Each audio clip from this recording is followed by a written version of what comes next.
زکات دے، حج کرے اور تمام شریعت اسلامی کے جو اصول ہیں ان پر ایمان رکھے جن کو ضروریات دین قرار دیا گیا.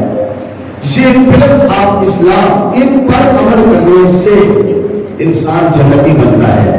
مگر قیامت کے دن سب کی طرف سے اجمالی قیادت وہ اسلام کرے گا. حالانکہ نماز خود اسلام ہے، روزہ اسلام ہے، حج اسلام ہے، زکات اسلام ہے. یہ تنہا اللہ کے دربار میں عرض کر رہے ہیں، یا اللہ میں نماز ہوں، یا اللہ میں روزہ ہوں، یا اللہ میں حج ہوں، یا اللہ میں زکات ہوں. جب سب کی حاضری ہو جائے گی، جتنے بھی اعمال انسان نے اچھے کیے ہوں گے اس میں اگر مقرر کی تقریر ہے تو وہ بھی پیش ہوگی، مبلغ کی تبلیغ ہے وہ بھی پیش ہوگی، خطیب کی خطابت ہے وہ بھی پیش ہوگی، عالم کی ہندیت ہے وہ بھی پیش ہوگی، درس و تدریس کا سلسلہ ہے وہ بھی پیش ہوگا. اگر نماز، صدقہ و خیرات اور تہجد، صلاۃ اللیل، یہ جتنی چیزیں ہیں، تسبیح و تحلیل، ہر اچھا عمل قیامت کے دن یہ ساری چیزیں پیش ہوں گی. مگر ان ساری چیزوں کے بعد اللہ کے دربار میں اسلام خود بندے کی طرف سے نمائندگی کرے گا. اسلام کیا کہے گا؟ یہ تفسیروں میں کثیر کے سے بات ہے. اسلام کہے گا یا ربی انت السلام وانا اسلام. اے میرے رب تو سلام ہے اور میں اسلام ہوں. اے میرے رب تو سلام ہے میں اسلام ہوں. رب جلال فرمائے گا انکا علی خیر، بے شک تو خیر پر ہے، بھلائی پر ہے. لیکن اسلام آج میں تیری شان و شوکت اپنے بندوں کو دکھانا چاہتا ہوں. میں دنیا کے اندر تجھے بھیجا. اے اسلام تو نماز کی صورت میں لوگوں کے پاس گیا، تو زکات کی صورت میں لوگوں کے پاس گیا، تو حج کی صورت میں لوگوں کے پاس گیا، تو خیرخواہی کا جذبہ لے کر، تعلیمات لے کر لوگوں کے پاس گیا، تو رسولوں کی رسالت کا پیغام لے کر لوگوں کے پاس گیا، تو نبیوں کے خطبوں کی صورت میں، انبیاء کے بیانوں کی صورت میں لوگوں کے پاس گیا. اے اسلام آج تو میرے سلام نام کا تذکرہ کر کے میری بارگاہ میں تو یہ عرض کرتا ہے کہ اے اللہ تو سلام ہے اور میں اسلام ہوں. بیکا آپ ضرور تھی. اے اسلام آج میں تیری وجہ سے ہی جنت دوں گا اور تیری وجہ سے ہی پکڑ کروں گا. جس کی پکڑ کروں گا تیری وجہ سے کروں گا، جس کو جوڑوں گا تیری وجہ سے دوں گا. مطلب یہ بنتا ہے کہ آج میں جسے جنت دوں گا اسلام تیری وجہ سے دوں گا، جسے جنت الفردوس دوں گا تیری وجہ سے دوں گا، جسے اپنے عرش کا ٹھنڈا سایہ دوں گا تیری وجہ سے دوں گا. بیکا آپ حضور بیکا ہوتی تیری وجہ سے میں دوں گا، تیری وجہ سے میں پکڑوں گا. آج جسے میں اپنا دیدار عطا کروں گا تو اسلام میں اسے عطا کروں گا جس نے تجھے اپنے سینے کے اندر بسایا ہوگا. قیامت میں اسلام پہچان ہے، اسلام معیار ہے، دین معیار ہے. اس لیے ہم بدر کے حکمرانوں کو کہتے ہیں اور اس وقت جو ان کی قیادتوں کی جنگ لگے ہوئے ہیں ہم انہیں یہ سبق دے رہے ہیں کہ یہ دنیا کی کرسیاں چھوٹی موٹی کرسیاں ہیں. بڑی کرسی کی فکر کرو، بڑے محل کی فکر کرو، بڑے مقام کی فکر کرو. یہ ساری دنیا فنا ہونے والی ہے، میرے رب کی ذات باقی رہنے والی ذات ہے. لہذا جنت دائمی زندگی ہے، جنت کی رہائش دائمی رہائش ہے. اگر اسلام کے قوانین کو آج نافذ کر دیتے ہو اور دین اسلام کی آج بات کرتے ہو، پارلیمنٹ سے، قومی اسمبلی سے اگر آج بل پاس کروا کے عدالتیں یہ حکم جاری کر دیتی ہے کہ پاکستان کے سارے لوگوں کو نمازی بنا دیا جائے اور سب لوگوں کو زکات دینے کا حکم ہے. اگر ایسا نظام آج پاکستان کی پارلیمنٹ سے یا دیگر جتنے بھی اسلامی ممالک ہیں وہ یہ نمائندگی کرتے ہوئے بات کریں تو ایمان سے بتاؤ اسلام کو کتنی خوشی ہوگی. اور سب کے بارے میں پھر قیامت کے دن اسلام بولے گا یا اللہ تو سلام ہے میں اسلام ہوں. اس نے نماز پڑھ کے مجھ سے پیار کیا تھا، اس نے روزہ رکھ کے مجھ سے پیار کیا تھا، اس نے حج کر کے مجھ سے پیار کیا تھا، اس نے لوگوں کے ساتھ تعاون کر کے میرے ساتھ پیار کیا تھا. لہٰذا آج تو میرے ذریعے ہی پکڑ کرے گا، میرے ذریعے ہی جنت دے گا. اے اللہ میں آج اس کی سفارش کر رہا ہوں. یہ نمازی بھی ہے اور یہ میدانوں کا غازی بھی ہے، یہ جہاد بھی کرتا تھا اور یہ محفل میلاد بھی کرتا تھا. اس اپنے نبی سے پیار بھی برقرار رہا اس کا زہد و تقویٰ میں برقرار رہا، میری وجہ سے آج تو جنت میں داخل کرے گا، لہٰذا میں آج اس کی نمائندگی کرتا ہوں اور تیری بارگاہ میں عرض کرتا ہوں کہ اس نے دنیا میں مجھے ناراض نہیں کیا، اس نے فیشن کا کلمہ نہیں پڑھا تھا، اس نے مغرب کی روایات کو ترجیح نہیں دی تھی، اس نے تو اسلامی اقدار کو ترجیح دی تھی، اس نے سرکار کی سنت سے پیار کیا تھا اور قرآن کے احکام سے پیار کیا تھا۔ قیامت کے دن اسلام تب نمائندگی کرے گا اگر آج ہم اس دور کے اندر اسلام کے ساتھ وفادار رہیں گے۔ سبحان اللہ، سبحان اللہ۔ محترم سامعین، بڑی ہی خوبصورت بات آج میں اس اجتماع کے اندر ذکر کرنا چاہتا ہوں۔ امام ابو طالب مکی قوت القلوب کے اندر حضرت عبداللہ بن عباس رضی اللہ عنہ کی روایت ذکر کرتے ہیں جو آج کے اس ہمارے اجتماع کے بیان کی جان ہے۔ حضرت عبداللہ بن عباس رضی اللہ عنہ کہتے ہیں نبی اکرم صلی اللہ علیہ وسلم نے ارشاد فرمایا، تین فرشتے ایسے ہیں اس وقت بھی اپنے اپنے مقام پر تبلیغ کر رہے ہیں۔ رسول اکرم صلی اللہ علیہ وسلم نے ارشاد فرمایا، ایک فرشتہ کعبۃ اللہ کی چھت پر کھڑا ہے اور ایک فرشتہ مسجد نبوی شریف کی چھت پہ کھڑا ہے، سبحان اللہ، سبحان اللہ۔ اور تیسرا فرشتہ بیت المقدس کی چھت پہ کھڑا ہے، فلسطین کے اندر مسجد اقصی کی چھت پہ کھڑا ہے۔ ہر فرشتہ تقریر کر رہا ہے جو کہ سرکار نے پیغام نبوت اور تعلیم نبوت جہاں سے آغاز کیا تھا وہ حرم شریف ہے، مکہ شریف، مسجد حرام ہے۔ اس لیے نبی کریم صلی اللہ علیہ وسلم نے جب تینوں فرشتوں کا ذکر کیا تو سب سے پہلے اس فرشتے کا ذکر کیا جو مسجد حرام کا مبلغ ہے، مسجد حرام کی چھت پہ کھڑے ہو کر وہ تقریر کر رہا ہے۔ تقریر اس کی کیا ہے؟ وہ یہ لفظ بولتا ہے، اے امت محمد صلی اللہ علیہ وسلم۔ دھیان تو کرو، اس امت میں ابو بکر صدیق بھی خطبہ دیتے ہیں، عمر بن خطاب بھی خطبہ دیتے ہیں، عثمان ذو النورین بھی خطبہ سرکار کی امت کی رہنمائی کے لیے دے رہے ہیں، علی المرتضیٰ بھی دے چکے ہیں۔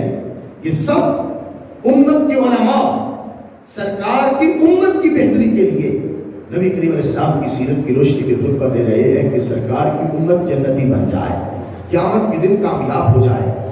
صرف انسان ہی نہیں، فرشتے بھی سرکار کی امت سے پیار کرتے ہیں۔ اس انداز میں خطبہ دے رہے ہیں کہ سرکار کی امت قیامت کے دن نجات پا جائے۔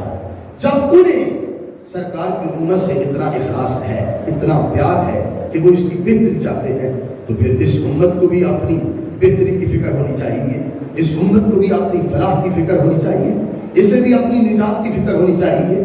فرشتے کی تقریر کیا ہے؟ من ضیع فرائض اللہ، جس بندے نے اللہ کے فرائض ضائع کیے، نماز اللہ نے فرض کی، زکات اللہ نے فرض کی، حج اللہ نے فرض کیا، یہ ساری چیزیں، روزہ اللہ نے فرض کیا، اور دیگر جتنے بھی احکام قرآن مجید فرقان حمید میں آئے ہماری زندگی کے متعلق جن کو اللہ نے فرض قرار دیا، وہ فرشتہ تقریر کر کے کیا کہتا ہے؟ جس نے بھی اللہ کے فرض ضائع کیے فقط خرج من امان اللہ، وہ اللہ کی امان سے نکل گیا۔ جب تک نماز پڑھ رہا تھا اللہ کی حفاظت میں تھا، زکات دے رہا تھا اللہ کی حفاظت میں تھا، حج کر رہا تھا اللہ کی حفاظت میں تھا، فرائض کی پابندی کر رہا تھا اللہ کی حفاظت میں تھا۔ جب اس نے اسلام کے احکام کی خلاف ورزی کی، اللہ کے فرض ضائع کیے، تو رب ذوالجلال نے اس کو اپنی امان سے نکال دیا۔ اب فرشتے کی تقریر کا یہ ایک جملہ جو اس نے شروع میں بولا، ایمان سے بتائیں اس محفل میں بیٹھے ہوئے ہم جیسے لوگ، میرے جیسے لوگ، کمزور لوگ کتنے شرمندہ ہیں کہ ہم اللہ رب العزت کے فرض ادا کرنے میں کتنے غافل ہیں، اور کتنے لوگ ہیں غفلت کو دور کی بات جان بوجھ کر چھوڑ رہے ہیں۔ فرشتہ کیا کہتا ہے؟ اللہ کی امان سے نکل جاؤ، اللہ پھر حفاظت کا حساب نہیں دے گا، اللہ حفاظت نہیں کرے گا۔ رب ذوالجلال فرمائے گا میری رحمتیں تو اس کا ساتھ دیتی ہے جو میں نے چیزیں لازم کی ہیں ان کے ساتھ جو رہتا ہے۔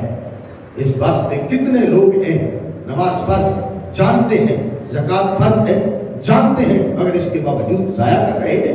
جو فرائض کو ضائع کرتا ہے اس فرشتے کی یہ تقریر ہے کہ اللہ رب العزت اس کو پھر اپنی حفاظت عطا نہیں کرتا، پھر وہ اللہ کی بارگاہ سے اس کو امن نہیں ملتا، رحمت نہیں ملتی، برکتیں اس کا ساتھ نہیں دیتی. برکتیں اس کا ساتھ دیتی ہیں جو اللہ رب العزت کے حضور فرائض کی پابندی کرتا ہے. اب دوسرے فرشتے کی تقریر کیا ہے جو مسجد نبی کی چھت پر ہے. اس کی تقریر کا اپنا ہی انداز ہے، جو کہ سرکار کے ساتھ اس کو مناسبت ہے، سرکار کا قرب حاصل ہے، تو اس لیے اس کی تقریر کے الفاظ بھی مصطفیٰ کریم علیہ السلام کی تسلیم کے متعلق ہے. من خالف سنت رسول اللہ. فرشتے کی تقریر ہے جو مسجد نبی کے چھت پہ کھڑا ہے، آج بھی کھڑا ہے، کل بھی کھڑا ہے. رب ذوالجلال نے اس کی ڈیوٹی لگائی ہے قیامت کے دن تک کھڑا ہے. ایسا نہیں کہ ایک وقت میں لفظ بولتے چپ ہو جائے، خاموش ہو جائے. نہیں، دیکھنے والے آج بھی اس کو دیکھ رہے ہیں. اللہ اکبر.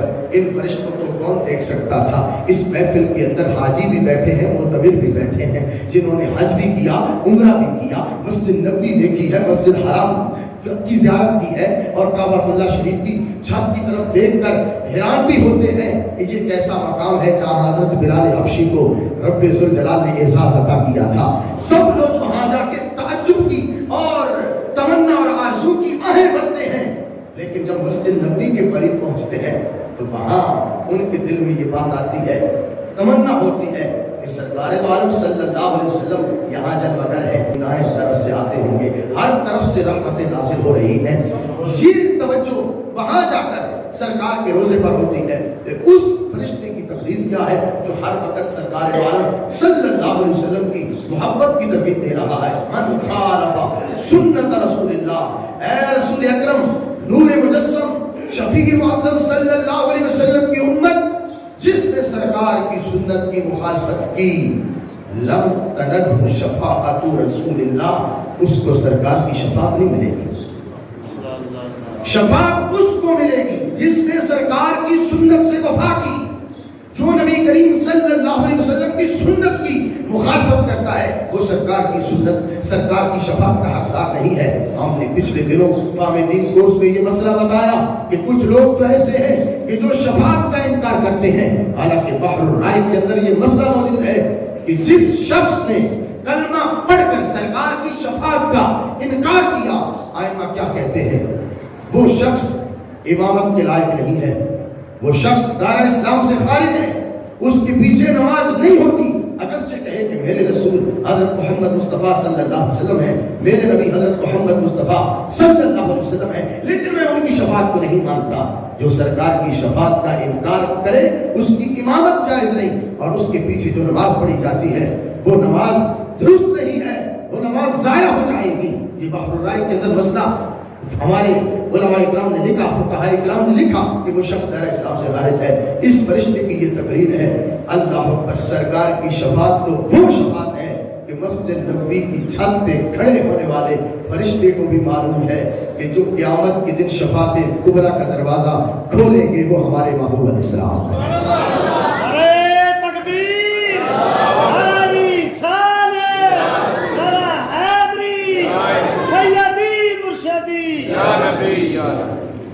سنت رسول کی آج مخالفت ہو رہی ہے، آج فیشن کی پیروی ہو رہی ہے.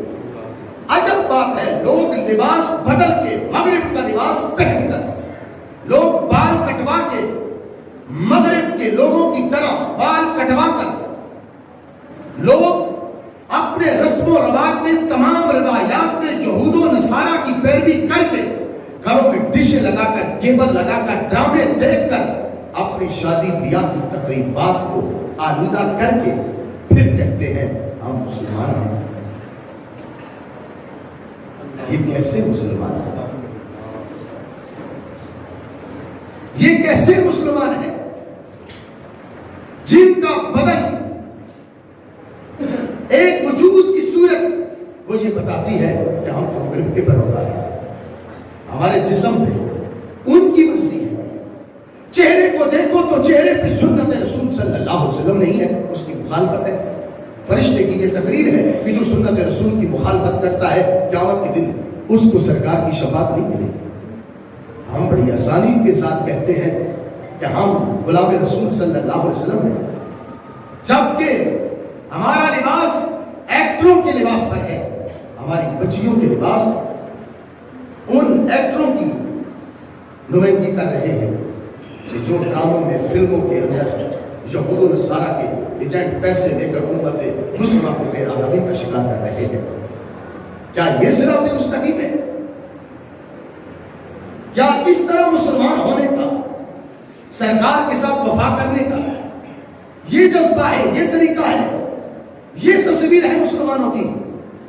نہیں، مسلمان تو وہ ہے کہ ایک مرتبہ حضرت جسامہ کو روم کے بادشاہ نے جب یہ دیکھا کہ یہ نبی پاک علیہ السلام کا غلام ہے، مسلمانوں کے نبی کا غلام ہے، اس نے سونے کی کرسی لگا کر جب حضرت جسامہ کو بٹھایا، آپ کو فوراً تھوڑی دیر کے بعد جب یاد آیا کہ اس نے مجھے سونے کی کرسی پہ بٹھا دیا ہے، تو اس وقت حضرت جسامہ فوراً نیچے آئے.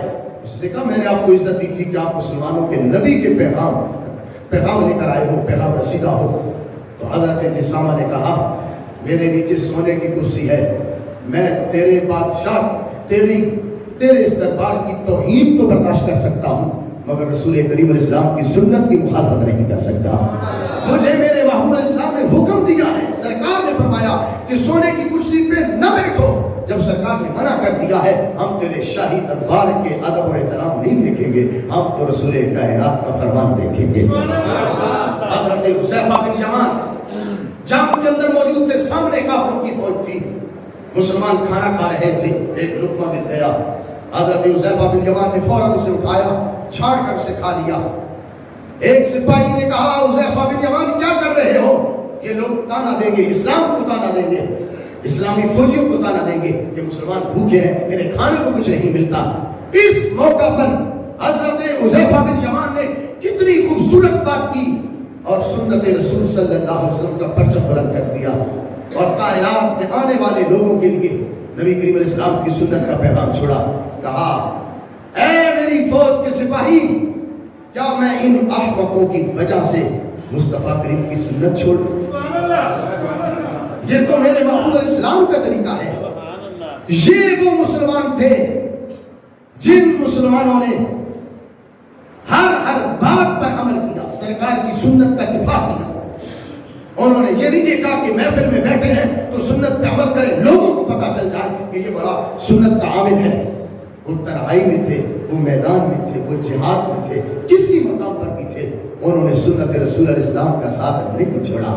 اس لیے میرے آقا صلی اللہ علیہ وسلم کا خطبہ ہے، لوگوں میں تمہارے اندر دو چیزیں چھوڑ کے جا رہا ہوں، ان کو تھامے رکھو گے تو کبھی بھی گمراہ نہیں ہوگے. ایک حدیث میں یہ ذکر ہے کہ قرآن چھوڑ کے جا رہا ہوں، سنت رسول چھوڑ کے جا رہا ہوں. دوسری حدیث میں یہ ذکر ہے کہ میں قرآن چھوڑ کے جا رہا ہوں، اپنے اہل بیت چھوڑ کے جا رہا ہوں. فرمایا ان کا دامن جب تک تم تھامے رکھو گے گمراہ نہیں ہوگے، ہلاک نہیں ہوگے.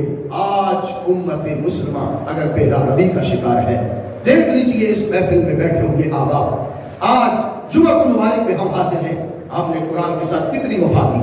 رمضان المبارک کا مہینہ گزر گیا، رمضان المبارک کا مہینہ ہمیں یہ پیغام دیتا ہے کہ 27ویں شب کو اگر تصور کر کے بیٹھتے ہو کہ یہ لیلۃ القدر ہے تو پھر تمہارے ذہن میں یہ بات آتی ہے انا انزلناہ فی لیلۃ القدر، میں تو اس رات میں بیٹھا ہوں جس رات میں رب نے قرآن نازل کیا ہے. تو پھر اب تو یہ بنتا تھا کہ جب یہ پتہ چل گیا کہ اس رات میں قرآن مجید نازل ہوا، پھر شام کے وقت ایک عاشق کو چاہیے تھا، ایک رب ذوالجلال سے پیار کرنے والے محب کو چاہیے تھا، رات عشاء پڑھ کے بیٹھتا، اس قرآن کی تلاوت اس خوشی میں کرتا رہتا، فجر ہو جاتی، کہتا تو میرے رب کا کلام ہے، اس رات میں آیا ہے، لہٰذا اس رات کے اندر تعظیم کا تقاضا یہ ہے کہ عشاء کی نماز کے بعد میں آج سے اس وقت سے لے کر صبح تک تجھے ہی پڑھتا رہا ہوں، تب اس رات کا حق ادا ہوگا. بلکہ بار بار بھی پڑھے تو اللہ کی رحمتوں کا حق ادا نہیں ہو سکتا. مگر یہ رات بھی ہم نے غفلت میں کھو دی. سارا رمضان، اس کی ساری راتیں جس میں لاکھوں لوگ جہنم سے آزاد ہوتے ہیں، ہم نے وہ ساری راتیں غفلت میں گزار دی. اسی لیے عبادت کی تو عبادت خیالات سے بھری ہوئی ہے، اور عبادت کے اندر عجیب و غریب خیالات ہیں، عبادت کے اندر اخلاص نہیں ہے.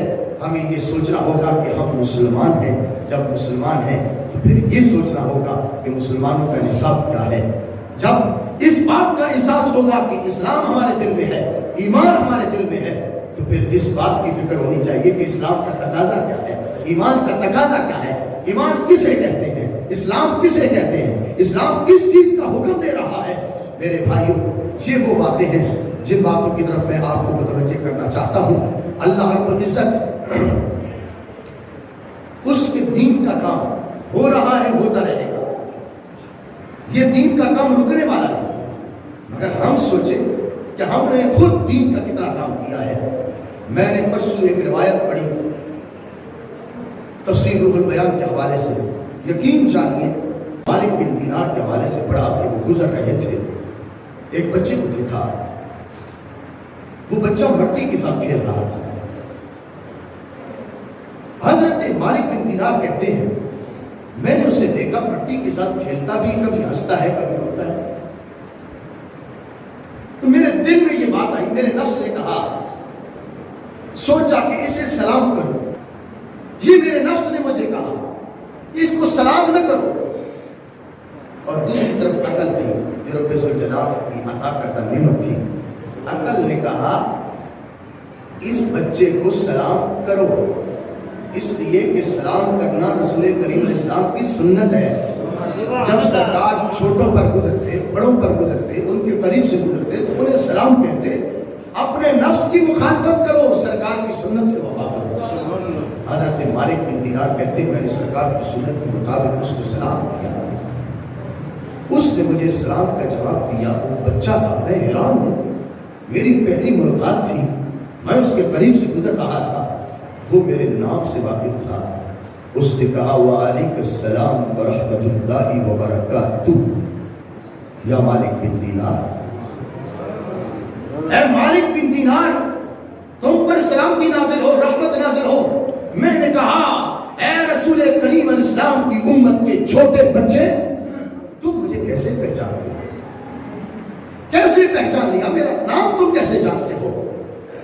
اس نے کہا روحوں کے جہان میں آپ کی روح اور میری روح اکٹھی رہی ہے، یہ پہچان آج کی نہیں ہے، یہ پہچان پرانی ہے۔ تجھے پہچان میری کس نے کروائی، پتا تو چلے، تو کیسے جانتا ہے کہ میں مالک بن دینار ہوں؟ اس نے کہا اس ذات نے پہچان کروائی جس ذات پر موت نہیں آتی۔ اس بچے نے جو زبان سے توحید کا بیان کیا، غور کریں آج ہمارے بچے 9 سال کے ہیں، 10 سال کے ہیں، 12 سال کے ہیں، کیا یہ بھی یوں توحید بیان کرتے ہیں؟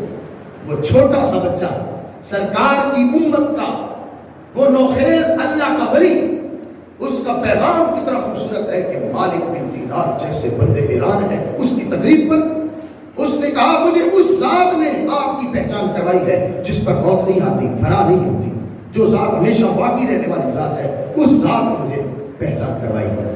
حضرت مالک بن دینار نے اس سے سوال پوچھا، کہا مجھے یہ بتاؤ نفس میں اور عقل میں فرق کیا ہوتا ہے؟ نفس میں اور عقل میں فرق کیا ہے؟ یہ میرا سوال ہے، آپ مجھے اس کا جواب دو۔ میں رہنمائی چاہتا ہوں، تعلیم چاہتا ہوں، اپنے لیے اپنی تربیت چاہتا ہوں، مجھے بتاؤ۔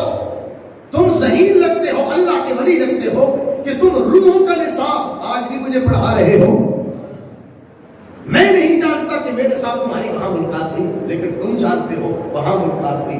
تم جانتے ہو، تمہاری عقل اتنی روشن ہے کہ تمہیں اللہ نے پہچان کروا دی ہے کہ یہ مالک بن دینار اس کی پہلی ملاقات نہیں، پچھلے جہان میں یہ تمہارے ساتھ ملاقات کر چکے ہیں۔ حضرت مالک بن دینار کے اس جملے پر اس بچے کا جواب سنیے۔ آج کے بچے زہد و تقویٰ اور پرہیزگاری کی طرف متوجہ ہوں، چھوڑ دے موبائلوں پر فحاشی کو دیکھنا، بے حیائی کو دیکھنا۔ کتنے نوجوان ایسے ہیں گلی میں جا رہے ہیں، گانے باجے، فلمیں، ڈرامے، تنہائی میں، گھروں میں ماں باپ کے سامنے دیکھی جا رہی ہے، بلکہ کچھ تو ماں باپ ایسے ہیں جو اپنی نگرانی میں اپنے بچوں کو یہ غلط پروگرام دکھا رہے ہیں۔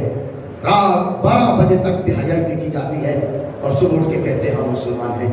یہ کیسے مسلمان ہیں؟ حضرت مالک بن دینار نے جب سوال پوچھا اس بچے کا جواب کیا تھا؟ اتنا روشن ضمیر وہ بچہ تھا، سرکار کی امت کا وہ چھوٹی عمر کا ولی، کہنے لگا اے مالک بن دینار، جس نے تمہیں سلام سے منع کیا وہ نفس ہے، جس نے تمہیں سلام کا حکم دیا کو عقل ہے. سبحان اللہ. بات ان کی تھی، باطن ان کا تھا، ان کے دل میں بات تھی. انہیں نفس نے کیا کہا، انہیں عقل نے کیا کہا. ان کی بات اپنے نفس سے ہو رہی تھی، ان کی بات اپنی عقل سے ہو رہی تھی. لیکن وہ روشن ضمیر جانتا تھا مالک بن دینار میرے پاس کھڑا ہے، میں اس کا وجود بھی دیکھ رہا ہوں، میں اس کا باطن بھی دیکھ رہا ہوں، اس کا دل بھی دیکھ رہا ہوں کہ اس کے دل کے اندر بات کیا ہے. حضرت مالک بن دینار نے پھر سوال پوچھ لیا، کہا مجھے بتاؤ یہ وہ بات تھی جس پر رونا آ گیا. مجھے بتاؤ تم مٹی کے ساتھ کیوں کھیلتے ہو؟ تمہیں کھیلنے کے لیے کوئی اور چیز نہیں ملی؟ تو اس بچے کے جملے یہ تھے، اللہ نے ہمیں مٹی سے پیدا کیا، ہمیں مٹی میں جانا ہے، مٹی سے اٹھنا ہے. تو میں مٹی کو دیکھ کے بھی اللہ کو یاد کر رہا ہوں. مجھے آخرت کی فکر ہے، مجھے پتا ہے کہ میرا وجود مٹی سے بنا، اگرچہ یہ مٹی سے بنا حسین بن گیا، خوبصورت بن گیا، مگر یہی حسین وجود مٹی میں مل جائے گا. پھر قیامت کے دن مٹی سے ہی انسان کو اٹھایا جائے گا. لہذا میں مٹی کو دیکھ دیکھ دیکھ کے آخرت کی فکر کرتا ہوں. میں اپنا محاسبہ کرتا ہوں، اپنا احتساب کرتا ہوں. یوں بھی کائنات کے مناظر دیکھ کر بندہ اپنی اصلاح کر سکتا ہے، مگر افسوس ہم روزانہ مٹی پر بیٹھتے ہیں، مٹی کو دیکھتے ہیں، لیکن ہمیں پھر بھی آخرت کی فکر نہیں ہوتی. اس بچے کا یہ پیغام، یہ درد، یہ درس، یہ تقریب بتا رہی ہے، اے امت محمد غافل نہ ہو جانا. مٹی کو دیکھو تو صرف مٹی نہ سمجھو، اس کو بہت بڑا مبلغ سمجھو. اگرچہ اس کی زبان نہیں ہے، مگر اس کو دیکھ کے تم آخرت کی فکر کیا کرو کہ یہ تمہیں آخرت کی فکر دے رہی ہے.